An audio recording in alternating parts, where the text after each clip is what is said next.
Hello everyone.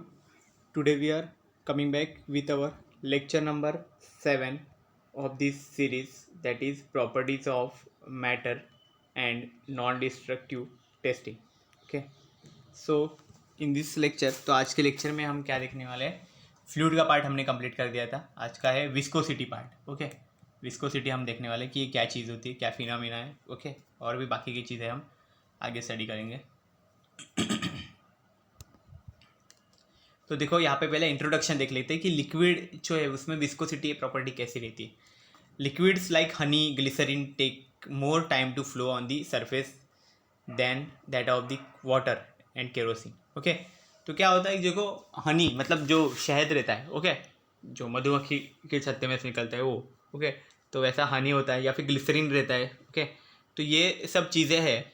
तो इनको अगर हम किसी भी एक फ्लैट एक सरफेस रहेगा अगर इंक्लाइन ऐसा, उसके ऊपर डालेंगे तो ये तुरंत ऐसा नीचे फ्लो होके नहीं आता है। ओके, टाइम लगाता है बहुत। बट इनकेस अब अगर हम पानी डालें या फिर केरोसिन डालें तो वो तुरंत आ जाता है नीचे। ओके, तो ऐसा क्यों होता है? ओके, तो etcetera that is honey glycerine are. तो इसलिए ये चीज़ को क्या बोलते हैं, इसकी जो प्रॉपर्टी है कि ये धीरे धीरे आता है। ओके, या फिर ये वहाँ पे रेजिस्ट करता है, नीचे जाने की कोशिश नहीं कर, उसको अपोज करने की कोशिश करता है। ओके, तो वो उसी को बोलते हैं कि विस्कोसिटी, उसी प्रॉपर्टी को। और बोला जाता है कि ये हनी और ग्लिसरीन है वो बहुत विस्कस है। Okay, more viscous than the that of the water and kerosene. Okay, एक और वर्डिंग में ऐसे हम बोल सकते हैं कि ग्लिसरीन और honey are less mobile. Okay, mobile means यहाँ पे क्या है कि मूवमेंट करने वाला जो चीज़ रहता है उसी को मोबाइल यहाँ पे वर्ड यूज़ करते हैं। ओके, तो यहाँ पे क्या है कि ऐसा बोला जाता है कि ग्लिसरीन और हनी है वो ज़्यादा मूवमेंट नहीं कर पाते, हेंस मोर विस्कस है वो। एंड वाटर और केरोसिन है वो आर मोर मोबाइल मीन्स ज़्यादा मूवमेंट कर सकते हो। ओके, इसलिए वो उनको लेस विस्कस बोला जाता है। विस्कोसिटी अभी क्या है, देखो, consider flow of liquid on the horizontal plane surface. तो अभी क्या है, हॉरिजॉन्टल प्लेन सरफेस कंसिडर किया है, वहाँ पे हम लिक्विड का फ्लो कंसिडर कर रहे हैं। Okay, imagine liquid is made up of number of horizontal layers. अगर लिक्विड हम कंसिडर करें कि बहुत सारे हॉरिजॉन्टल लेयर्स है। ओके, लिक्विड मतलब एक तरह के लेयर्स है अगर। Okay, it is observe that different liquid layers move with different velocity. तो हर एक लिक्विड का लेयर है वो अलग अलग वेलोसिटी में मूव कर रहा है। ओके, ऐसा अज्यूम किया, ऐसा ऑब्जर्व की हुआ है। Okay, the bottom most liquid layer molecules have minimum speed on account of adhesion and speed of layer increases from bottom to top. Okay, तो क्या होता है, देखो बॉटम सबसे नीचे जो लेयर है, ओके, उसकी स्पीड बहुत कम रहेगी। Okay, on account of adhesion. Adhesion means क्या होगा यहाँ पे, मतलब सेम सेम मॉलिक्यूल्स है ना, इसलिए यहाँ पे एडिजन बोला जाता है। And speed of layer increases from bottom top, मतलब जैसे जैसे ऊपर ऊपर जाएगा तो लिक्विड की स्पीड बढ़ती जाएगी। ओके, नीचे वाली जो लेयर है उसका स्पीड सबसे कम रहेगा। Then top most layer has maximum speed, और जो सबसे ऊपर का लेयर है उसकी स्पीड सबसे ज़्यादा रहेगी। ओके, ऐसा। कंसिडर लेयर्स, मतलब यहाँ पे देखो लेयर्स दिया गए। ओके, वेलोसिटी सबसे नीचे सबसे कम रहेगी, नीचे जैसे ऊपर जाएगा वैसे वैसे वेलोसिटी बढ़ती जाएगी। ओके, लिक्विड के फ्लो की। Consider layers P and Q. Okay, तो यहाँ पे दो लेयर्स कंसिडर किए, एक पी है एक क्यू है। ओके, क्यू नीचे वाला है। Okay, P which has more speed, P की स्पीड ज़्यादा है, and tries to accelerate layer Q, और वो क्या करता है, क्यू लेयर को एक्सेलेट करने की कोशिश कर रहा है। At the same time layer Q which है लेस स्पीड, तो वहाँ पे उसी टाइम पे क्या होता है, जो क्यू है जिसकी स्पीड कम है, ओके, वो क्या करता है, पी की स्पीड को कम करने की कोशिश करता है, tries to decrease speed of layer P and thus because of different tendencies. तो ये क्या होता है, यहाँ पे टेंडेंसी डिफरेंस है दोनों की, एक स्पीड बढ़ाने की कोशिश कर रहा है, एक स्पीड कम करने की कोशिश कर रहे हैं। ओके, तो उसी के वजह से एक फ्रिक्शनल फोर्स, एक फ्लूइड फ्रिक्शन बोलते हैं उसे, फ्रिक्शनल फोर्स, तो वो वहाँ पे क्रिएट हो जाता है। ओके, बिटवीन टू लेयर्स, किसी भी दो लेयर्स के बीच में। Okay, called as viscous force, और इसी फोर्स को बोला जाता है विस्कस फोर्स। ओके, वही एक्चुअली उसे विस्कोसिटी ये प्रॉपर्टी दे देता है, which tries to oppose the relative motion between different layers. तो वो ये जो विस्कस फोर्स है वो एक्चुअली क्या करता है कि जो दो सरफेसेस है उन दोनों के बीच में जो फोर्स है उस फोर्स को वो वहाँ पे अपोज करने की कोशिश करता है उनके रिलेटिव मोशन को। That is tries to reduce the difference between their speeds, मतलब वो क्या करता है, ये दोनों के स्पीड के बीच में जो डिफरेंस है उस डिफरेंस को वो वहाँ पे कम करने की कोशिश करते हैं। ओके, और इसी चीज़ को क्या बोला जाता है, viscosity. It is called as viscosity. Okay, अब विस्कोसिटी समझ गया होगा। अब इसके डेफिनेशन देखते हैं विस्कोसिटी की। तो क्या है देखो, viscosity is the property of liquid on account of which, मतलब ये लिक्विड का प्रॉपर्टी है। ओके, जिसकी वजह से क्या होता है देखो, अभी बता रहे, which liquid tries to oppose the relative motion between its different layers. मतलब दो कोई भी अगर अलग अलग जो लेयर्स है दोनों के बीच में जो कुछ स्पीड का डिफरेंस हो रहा है उसी को रिलेटिव मोशन बोलते हैं। ओके, तो उस रिलेटिव मोशन को अपोज करने का काम एक्चुअली जो किया जाता है, तो इसी प्रॉपर्टी को, लिक्विड के इस प्रॉपर्टी को बोला जाता है विस्कोसिटी। ओके, तो हमने ये स्टडी किया है। ओके, ये डायग्राम भी नेक्स्ट देखते हैं।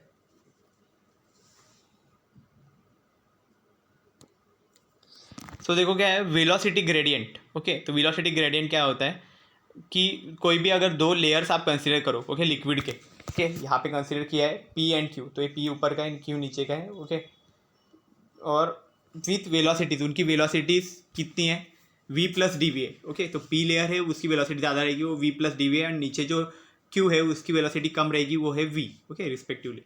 Here D V is the change in velocity of layers, तो D V actually change in velocity है लेयर्स के बीच के, एंड डी एक्स जो है वो एक्चुअली क्या है, change in vertical distance between the layers. तो वो दोनों लेयर्स के बीच का जो डिस्टेंस है, वो वर्टिकल डिस्टेंस, वो एक्चुअली है D X. Okay, then D V by D X is the called velocity gradient. तो D V by D X ये जो चीज़ है इसी को क्या बोला जाता है, वेलोसिटी ग्रेडियंट। ओके, ये चीज़ बोला जाता है।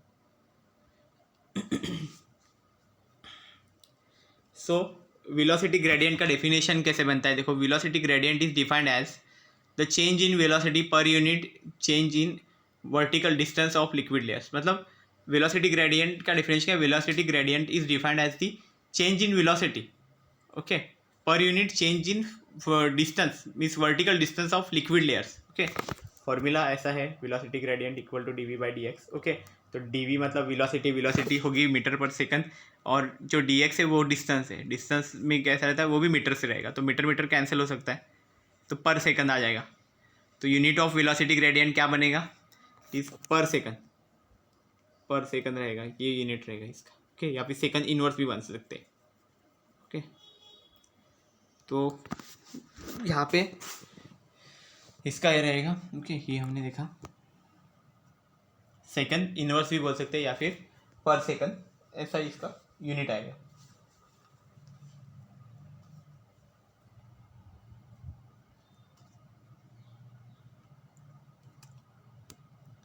नेक्स्ट देखो क्या है, न्यूटन्स लॉ ऑफ वेलोसिटी। अभी देखो क्या है, न्यूटन्स लॉ ऑफ मोशन तो आपने बहुत बार सुना होगा, ग्रेविटेशन भी सुना होगा। तो अभी हमें देखना है कि viscosity, Newton's law of viscosity. Okay, velocity नहीं, विस्कोसिटी है, तो विस्कोसिटी के लिए भी न्यूटन्स ने कुछ लॉ बनाया था। ओके, यहाँ पे भी न्यूटन का नाम आता है। The law states that the viscous force F develop between the two liquid is, तो क्या ये लॉ क्या बताता है कि जो विस्कस फोर्स है जो किसी भी दो लिक्विड के लेयर है, लिक्विड के कोई भी दो लेयर है, कोई भी एक लिक्विड है उसके दो लेयर्स है, उन दोनों के बीच में जो फोर्स रहता है, ओके, वो कैसा रहता है, तो ये directly proportional to the surface area, वो सरफेस एरिया के साथ डायरेक्टली प्रोपोर्शनल रिलेशन है। Okay, surface area of liquid layer and directly proportional to the velocity of gradient. तब क्या है देखो, तो एरिया के साथ ये डायरेक्ट रिलेशन में होगा।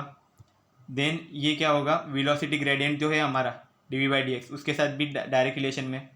तो इन दोनों को अगर हम कंबाइन कर देते तो क्या बनेगा, A into D V by D X. Okay, तो F is directly proportional to A into D V by D X, therefore F is equal to, तो प्रोपोर्शनलिटी साइन निकाल दो, तो क्या बनेगा, यहाँ पे कांस्टेंट डालना पड़ेगा, F is equal to eta A D V by D X. तो ये जो ईटा साइन ले लिया हमने, ये प्रोपोर्शनलिटी कांस्टेंट है, जिसे बोला जाता है कोएफिशिएंट ऑफ विस्कोसिटी। ये विस्कोसिटी का कोएफिशिएंट है, coefficient of viscosity. Eta is constant for given liquid, किसी भी लिक्विड के लिए ईटा की वैल्यू फिक्स रहेगी। It changes from liquid to liquid, मतलब अलग अलग लिक्विड्स के लिए अलग अलग वैल्यूज हो सकती है। ओके, तो ये इस तरह से हमें किसका फॉर्मूला मिल गया यहाँ पे, कि दो लेयर के बीच में जो कुछ विस्कस फोर्स वहाँ पे डेवलप होता है, ओके, वो फोर्स कितना रहेगा, eta A D V by D X. Okay, ये चीज़ रहेगी। तो ये हमारा किसका होगा, न्यूटन्स लॉ ऑफ विस्कोसिटी। लिख सकते हैं। तो ये देखो ईटा जो है, तो यहाँ पे हम थोड़ा सा चेंजेस भी कर सकते हैं। जब भी हम कोएफिशिएंट ऑफ विस्कोसिटी निकालेंगे तो क्या बनेगा, देखो eta is equal to F upon A into D V by D X आएगा। तो इसका अगर हम यूनिट निकालेंगे तो कितना न्यूटन होगा, देन ए का होगा मीटर स्क्वायर, डी वी का होगा मीटर पर second, and again D x का होगा मीटर। तो मीटर मीटर तो कैंसिल, तो पर सेकंड हो जाएगा यहाँ पे। और जो पर सेकंड है तो सेकंड के ऊपर न्यूटन सेकंड हो जाएगा, newton second upon metre square हो जाएगा। फिर ये newton second upon metre square is the SI unit of eta, newton second per metre square. और उसका सीजीएस यूनिट क्या आएगा, dyne second per centimetre square. Okay, ये चीज़ रहेगी।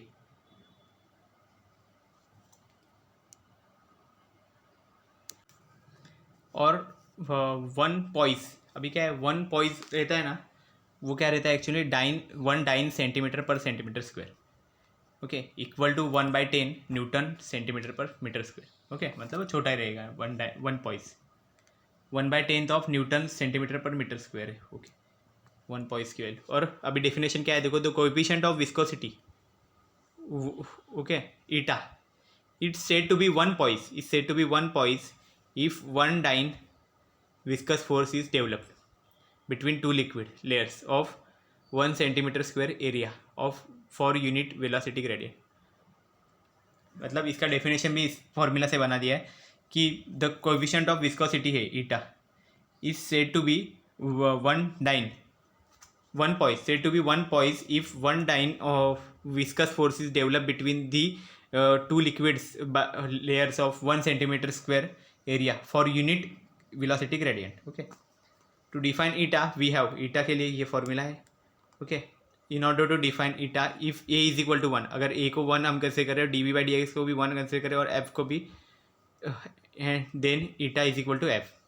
तो हम यहाँ पे डेफिनेशन कैसे लिख सकते हैं, coefficient of viscosity eta, definition होगा coefficient of viscosity eta of a liquid is defined as the viscous force developed between two liquid layers of unit surface area of unit velocity gradient. Okay, so coefficient of viscosity eta of a liquid is defined as the viscous force developed between the two liquid layers of unit surface area for unit velocity gradient. Okay, ये चीज़ होगी।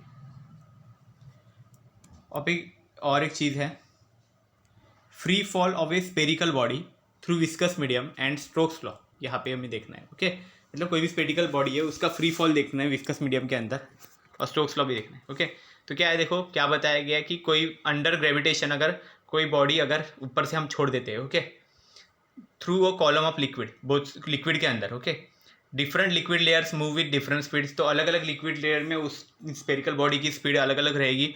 Liquid layers which are in contact with body has maximum velocity, तो जो liquid layers body के contact में है उसकी velocity सबसे ज़्यादा रहेगी। और liquid layers in contact with wall of container has zero velocity, और जो वॉल्स ऑफ कंटेनर के कॉन्टैक्ट में जो लिक्विड लेयर्स है उसकी वेलोसिटी जीरो रहेगी। Because of different speeds of different layers a viscous force which opposes the relative motion is developed. Okay, तो अलग अलग स्पीड के वजह से अलग अलग लेयर पे एक विस्कस फोर्स वहाँ पे क्रिएट हो जाता है। प्रैक्टिकली क्या होता है, it is observe that after covering certain distance of the body which is free falling attains constant velocity called as terminal velocity. तो क्या होता है, प्रैक्टिकली ऐसा ऑब्जर्व किया गया है कि लिक्विड के अंदर भी अगर सर्टेन डिस्टेंस तक जब बॉडी क्रॉस कर देती है, ओके, जो फ्री फॉलिंग रहेगी वो, देन वो क्या उसका हो जाता है, उसकी वेलोसिटी कांस्टेंट हो जाती है, और उसी चीज़ को क्या बोला जाता है, टर्मिनल वेलोसिटी, और उस वेलोसिटी को बोला जाता है टर्मिनल वेलोसिटी, कि जो कांस्टेंट हो जाती है। टर्मिनल वेलोसिटी की डेफिनेशन क्या है, the constant velocity with which a body false through liquid column is called terminal velocity. तो कांस्टेंट वेलोसिटी मतलब जो कांस्टेंट वेलोसिटी है, जो फ्री फॉल जो बॉडी हो रही है उसकी, ओके, लिक्विड के अंदर, उसी को बोला जाता है टर्मिनल वेलोसिटी। तो स्टोक्स लॉ में क्या है देखो, स्टोक्स लॉ इसके बेसिस पे बनाया गया। वो क्या, उसने क्या बताया, Stokes law states that the force of viscosity experience by a small metal sphere falling freely through a viscous medium with terminal velocity is directly proportional to the. तो यहाँ पे क्या है कि जो फोर्स है विस्कोसिटी का जो फोर्स है, ओके, जो एक स्मॉल मेटल स्पीयर है फ्रीली फॉल हो रहा है, ओके, विस्कस मीडियम के अंदर से, तो वहाँ पे with terminal velocity is directly proportional to, और उसकी टर्मिनल वेलोसिटी भी उसने अटेन कर दी है, तो वो टाइम पे जो फोर्स रहेगा वो कैसे डायरेक्टली प्रोपोर्शनल रहेगा, फोर्स डायरेक्टली प्रोपोर्शनल टू, पहले बोला कि radius of metal sphere, okay, R के साथ, देन सेकंड क्या है, टर्मिनल वेलोसिटी, मतलब वी के साथ भी वो डायरेक्टली प्रोपोर्शनल है, then coefficient of viscosity of liquid, मतलब ईटा के साथ भी direct proportional means F is directly proportional to eta, R and V, okay, तीनों के साथ है, और इसलिए एफ इज इक्वल टू क्या लिखा है, इज इक्वल टू सिग्मा, क्या ऐसा रहता है वो, पाई eta R and V, okay, ये एक्चुअली इसका स्टोक्स लॉ का फॉर्मूला बन गया, ओके। इससे आप क्या कर सकते हो, विस्कस फोर्स यहाँ पे फाइंड कर सकते हो जब बॉडी फ्रीली फॉल हो रही होगी, ओके। यहाँ पे पाई की वैल्यू फिक्स रहेगी, ओके, वो कांस्टेंट है, ईटा जो है वो तो कोएफिशिएंट ऑफ विस्कोसिटी है, तो उसकी भी पर्टिकुलर लिक्विड के लिए कांस्टेंट वैल्यू मिलेगी, एंड देन आर जो है वो radius radius of metal sphere है, तो मेटल स्फीयर का रेडियस रहेगा, एंड जो वी रहेगा वो क्या है, टर्मिनल वेलोसिटी, ओके, ये कांस्टेंट वेलोसिटी रहेगी वो, तो वेलोसिटी वो फाइंड करने के लिए डिस्टेंस पर यूनिट टाइम कर सकते हैं आप, ओके, ये चीज़ रहेगी। तो लिक्विड कॉलम देखो इस तरह से रहता है, यहाँ पे बॉडी ऐसे फ्री फॉल हो रही है, अलग अलग लिक्विड लेवल पे अलग अलग रहता है। Derivation of coefficient of viscosity by eta, Stokes method, तो यहाँ पे क्या है, डेरिवेशन देखना है हमें कोएफिशिएंट ऑफ विस्कोसिटी का, ओके, तो ये कैसे रहेगा, देखो एक मेटल स्फीयर कंसीडर करो जिसको हमने लिक्विड के सरफेस के ऊपर रख दिया है ग्लास जार के अंदर, okay, it is observe that after covering certain distance, तो ऐसा ऑब्जर्व किया गया है कि एक पर्टिकुलर डिस्टेंस जब से ही क्रॉस कर दिया उस मेटल स्फीयर ने, तो वो उसकी वेलोसिटी कांस्टेंट हो गई, और इसी को हमने टर्मिनल वेलोसिटी बोल दिया, ओके, इसको हम बोलते हैं terminal velocity. Metal sphere freely falling through a liquid experience 3 forces, तो मेटल स्फीयर जो फ्रीली फॉल हो रहा है लिक्विड कॉलम के अंदर, उस पर 3 फोर्सेज लगते हैं, तो कौन से लगते हैं, wait of the metal sphere in the downward direction, तो डाउनवर्ड डायरेक्शन में उसका वेट आ रहा है, मतलब एम जी आ रहा है, ओके, इसको एम जी बोला जाता है। Force of viscosity in the upward direction, तो फोर्स ऑफ विस्कोसिटी मतलब एफ अपवर्ड डायरेक्शन में आएगा। अब thrust force of buoyancy, buoyant force जो हमने स्टडी किया वो भी है, तो वो थर्ड फोर्स होगा in the upward direction. If the weight of person is 65 kg in air, तो एयर के अंदर अगर 65 kg अगर किसी पर्सन का वेट है, it may be 45 kg in liquid, okay, liquid के अंदर वो मे बी 45 kg हो सकता है, because liquid tries to lift the body and create upward force, क्योंकि यहाँ पे क्या होता है, जो लिक्विड है वो क्या करता है, बॉडी को लिफ्ट करने की कोशिश करता है, और वो ऊपर के साइड ढकलने की कोशिश कर देता है उसको, ओके। अभी क्या है, बायंट फोर्स जो है जिसको हम अपथ्रस्ट फोर्स बोलते हैं, जो अपवर्ड डायरेक्शन में जो लिक्विड एग्जर्ट करता है जो फोर्स को, उसे is the force with which liquid lifts the body dipped into it, okay, इसी फोर्स की वजह से बॉडी को लिफ्ट करता है लिक्विड, देखो ये ऐसे ऊपर नीचे जा रहा है, देखो स्टार्टिंग में इसका फोर्स देखो ज़्यादा रहेगा, ओके, ये फोर्स इंडिकेट करता है किस पर कितना है, देखो 10 kg उसने उठाया, जैसे ही उसने अंदर डाला उसका रीडिंग कम आ गया, ओके, 10 से 7 पे आ गया, ओके, और यहाँ पे लिक्विड बढ़ गया, ओके, लिक्विड लेवल भी बढ़ गई, और जो वेट यहाँ पे आ गया तो लिक्विड के अंदर उसका प्रेशर वहाँ पे कम हो गया, ओके, बाय आर्किमिडीज प्रिंसिपल। तो आर्किमिडीज का प्रिंसिपल क्या बोलता है, देखो अपथ्रस्ट फोर्स जो है is equal to loss of weight of the body के अंदर जो कुछ वेट लॉस होगा, okay, weight of the metal sphere देखो ऐसा नीचे आएगा, ओके, और जो अपथ्रस्ट फोर्स ऑफ विस्कोसिटी वो अपोजिट डायरेक्शन में जाएंगे दोनों, ओके। तो upthrust force of liquid is equal to loss of weight of the body, okay, तो यहाँ पे बॉडी के थ्रू कितना वेट लॉस हुआ, ओके, वो एक्चुअली यहाँ पे आएगा, वही अपथ्रस्ट फोर्स रहेगा उसी को। और ये भी बोलते हैं वेट ऑफ डिस्प्लेस लिक्विड, कितना लिक्विड डिस्प्लेस हुआ, तो इतना लिक्विड देखो 4 लीटर डिस्प्लेस हुआ, तो वही एक्चुअली बॉडी का वेट लॉस है, उतना वेट लॉस हुआ उसमें से।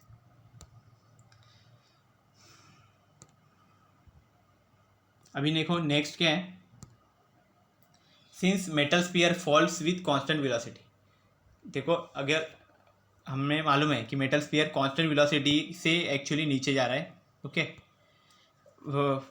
Then the total upward force is equal to the downward force, तो इसलिए क्या होगा, कांस्टेंट वेलोसिटी जा रहा है इसलिए ये उसके ऊपर कोई किसी भी तरह का फोर्स नहीं, मीन्स अपवर्ड फोर्स और डाउनवर्ड फोर्स दोनों भी सेम रहेंगे, ओके, तो इसलिए हम यहाँ पे लिखेंगे therefore total upward force is equal to downward force. Okay, तो अभी अपवर्ड फोर्स क्या क्या था? अपवर्ड फोर्स देखो हमने यहाँ पे देखा, अपवर्ड कौन से जा रहे हैं, एक अपथ्रस्ट वाला फोर्स है और एक फोर्स ऑफ विस्कोसिटी है, और जो वेट वाला जो है वो नीचे जा रहा है। ओके, तो अपवर्ड जो है वो कैसे लिखेंगे हम, force of viscosity plus upthrust force. Okay, दोनों ऐड किया था।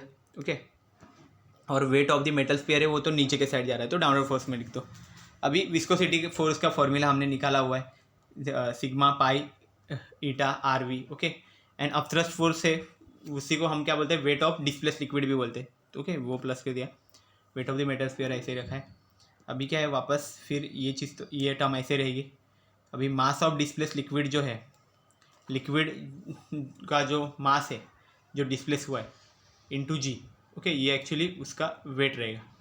एंड यहाँ पे मेटल स्फीयर का कैसे है, mass of metal sphere into G. Okay, gravitational acceleration G मतलब। और ये देखो अभी इसमें ये टर्म ऐसे ही रख दो, ये दूसरा जो टर्म है, ये मास जो डिस्प्लेस लिक्विड का, वो क्या आएगा, volume of displace liquid into density of liquid. Okay, into जी ऐसा। यहाँ पे भी क्या आएगा, मास फाइंड करने के लिए volume of metal sphere into density of metal into g. तो अभी क्या है, 6 pi eta are v plus volume कितना होगा डिस्प्लेस लिक्विड का, 4/3 पाई आर क्यूब। ओके, ये स्फीयर का हो गया, रो जी ऐसा आएगा। Okay, and density of liquid क्या आएगा, 4/3 पाई आर क्यूब। ओके, ये इंटू डी इंटू जी ऐसा होगा। 4/3 पाई आर क्यूब एक एक्चुअली क्या होता है, स्फीयर का वॉल्यूम है। ओके ना, ये उसके साथ वो मल्टीप्लाई कर रहे हैं।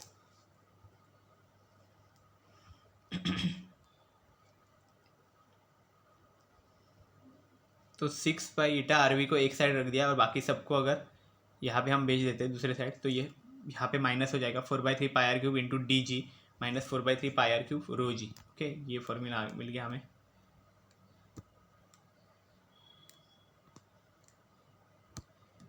तो अभी क्या है, 6 पाई आर वी, तो 4/3 पाई आर क्यूब, तो उसमें जी कॉमन निकालेंगे। ओके, इतना कॉमन निकाल लिया तो बचेगा क्या, डी माइनस रो यहाँ पे बचेगा। तो अभी क्या होगा, इसमें भी ईटा एक साइड रख दो, और ये क्या, ये 6 नहीं है, ये सिग्मा है। ओके ना ऐसा, तो सिग्मा को एक साइड ले लिया, 4/3 pi r cube g to d minus rho divide by sigma pi r we. Okay, so eta is equal to क्या होगा, 2/9। ओके, इसमें क्या हो गया अभी, ये जब हम सॉल्व कर दे, ओके, तो ये कितना बनेगा, 6 पाई आर वी। ओके, तो ये एक्चुअली 6 ही है। ओके, तो देखो क्या है, ये हमें सॉल्व कर देगा, 3 1 3 हो जाएगा, ये 2 3 2 6 हो जाएगा। तो ये क्या बन जाएगा यहाँ पे हमारा, ओके, तो ये सिंप्लीफाइड जब होगा, 6 3 कितना होगा, तो 18। ओके, तो ये कितना बनेगा, 2/9 ऐसे बन सकता है यहाँ पे। ओके, तो वो सिग्मा नहीं है, वो एक्चुअली 6 ही है। ओके ओके, बाय मिस्टेक मैंने बोल दिया होगा। तो क्या, R square G into D minus rho upon V. Okay, ये होगा। एंड वेलोसिटी, अभी वी का जो फॉर्मूला, वी को एक साइड ले लो तो यही बन जाएगा आपका ये बचा हुआ चीज़। Okay, 2/9 r square g d minus rho upon eta. Okay, तो ये फॉर्मूला आपको याद रखना पड़ेगा, क्योंकि न्यूमेरिकल्स में अगर आएंगे न्यूमेरिकल्स तो उसमें आपको ये पुट करके आपको वेलोसिटी आप फाइंड कर सकते हो, terminal velocity, then density of liquid भी फाइंड कर सकते हो यहाँ पे। ओके, डेंसिटी ऑफ मेटल भी, then radius of metal sphere पूछ सकते हैं। ओके, और coefficient of viscosity of liquid भी पूछ सकते हैं, बाकी सब चीज़ें देखें। नेक्स्ट देखो, effect of temperature and adulteration on viscosity of liquid. तो क्या होता है कि टेम्परेचर और इसका क्या इफेक्ट होता है विस्कोसिटी पे, तो वो देखते हैं। तो पहला क्या है, टेम्परेचर का क्या इफेक्ट होता है विस्कोसिटी जब कोई दी होगी तो क्या होगा, विस्कोसिटी अगर दी है तो वो टेम्परेचर पे अफेक्ट होती है, ये भी बताया। Viscosity of liquid decreases with increase in temperature, जैसे जैसे टेम्परेचर बढ़ेगा लिक्विड की विस्कोसिटी कम होती जाएगी। Viscosity of liquid is directly is inversely proportional to temperature. Okay, ये रिलेशन है, liquid viscosity of liquid is inversely proportional to temperature. This is due to the reason that, ये किस वजह से होता है कि जो शेयर स्ट्रेस है दोनों के इसमें in liquid is due to intermolecular cohesion force. Okay, cohesion force मतलब क्या होता है कि जो सेम टाइप के मॉलिक्यूल्स रहते हैं उनके बीच में कोहिजन फोर्स आता है। This cohesion force depends on the distance between two molecules. तो ये कोइजन फोर्स जो है वो एक्चुअली दो मॉलिक्यूल्स के बीच के डिस्टेंस पे डिपेंड करता है। और जैसे हम टेम्परेचर इंक्रीज करते हैं, इंटरमॉलिक्यूलर डिस्टेंस वहाँ पे इंक्रीज हो जाता है। ओके, मतलब वहाँ पे डिस्टेंस बढ़ जाता है दोनों के बीच का, विच डिक्रीजेस कोइजन फोर्स। तो कोइजन फोर्स वहाँ पे डिक्रीज होता है एंड हेंस डिक्रीजेस विस्कोसिटी, इसलिए विस्कोसिटी भी डिक्रीज हो जाती है। और वर्डिंग में हम बोल सकते हैं as temperature of liquid increases kinetic energy of molecules increases. तो क्या होता है, टेम्परेचर बढ़ने की वजह से जो मॉलिक्यूल्स की काइनेटिक एनर्जी वो बढ़ जाती है, इसलिए मॉलिक्यूल्स वहाँ पे वाइब्रेट होकर एक जगह दूसरी जगह पे डिस्प्लेस होना चालू हो जाते हैं। इसलिए क्या होता है कि वहाँ पे लिक्विड जो है उसकी मोबिलिटी वहाँ पे इंक्रीज हो जाती है, that is viscosity of liquid decreases. तो यहाँ पे क्या होता है कि लिक्विड की जो विस्कोसिटी है वो वहाँ पे डिक्रीज होना स्टार्ट हो जाता है। इन समर सीजन, अगर समर सीजन हम कंसिडर करें, speed of door closer increases. तो समर सीजन में क्या होता है कि जो स्पीड है डोर क्लोजिंग का वहाँ पे इंक्रीज हो जाता है। ओके,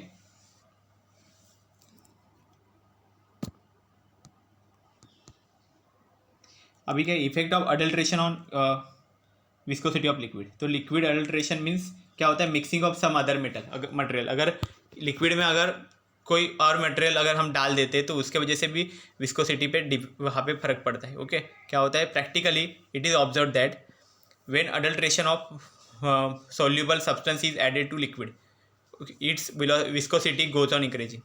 मतलब अगर हम सोल्यूबल कोई भी सब्सटेंस है उसको अगर ऐड कर दे अगर हम लिक्विड में, तो क्या हो जाता है, उसके वजह से वहाँ पे विस्कोसिटी इंक्रीज होना चालू हो जाता है। Viscosity is directly proportional to adulteration. Okay, because of adulteration mobility of liquid decreases. तो वहाँ पे क्या होता है, अडल्ट्रेशन की वजह से जो लिक्विड जो है उसका मोबिलिटी वहाँ पे डिक्रीज होना चालू हो जाता है, मतलब ज़्यादा मूवमेंट नहीं हो पाता, दैट इज विस्कोसिटी इंक्रीजेस। तो वहाँ पे विस्कोसिटी इंक्रीज हो जाती है। एग्जाम्पल क्या है इसका, if sugar is dissolve in pure water, pure water में अगर शुगर डालते देन उसका viscosity of net solution increases. तो वहाँ पे विस्कोसिटी बढ़ जाता है। ओके, हमने देखा हुआ है शुगर अगर डालते हैं तो। So this is all about the today's lecture. I hope you have understand. If you have any doubt you can ask. Thank you very much.